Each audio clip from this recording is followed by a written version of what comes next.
आपण या ठिकाणी बीड तालुक्यातील मौजे लिंबागणशी या ठिकाणी आहोत। ही स्मशानभूमीची जागा आहे।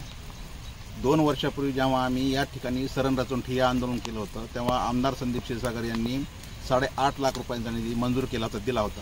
मात्र गेल्या 2 वर्षापासून हे काम रखडलेलं आहे आणि आज पावसामध्ये या ठिकाणी अंत्यसंस्कार करण्याची वेळ येते।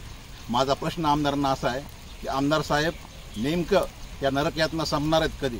तुमचा हा आमदारकीचा मतदारसंघ आहे आणि या ठिकाणी इतक्या मोठ्या प्रमाणावर वारंवार की नेमकी स्मशानभूमी जी बांधलेली आहे की नेमकी लोकांचे मूलभूत सुविधासाठी आहे का तुमचे ठराविक गुत्तेदार पोचण्यासाठी आहे, हा माझा प्रश्न आहे। आणि 2 वर्षापासून रखडलेलं काम नेमकं कधी पूर्ण होणार, हा आमचा आमदार साहेबांना प्रश्न आहे माझा।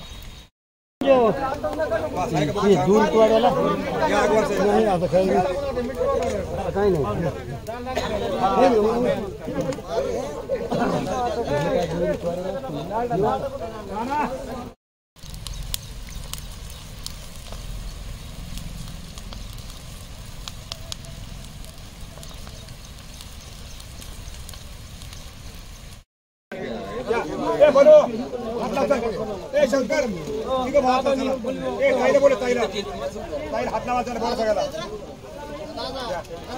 हा बात लावा थांबा सगळ्याला हात लावा द्या हात लावा अरे मान असतो हात चला बैल हात लावा चला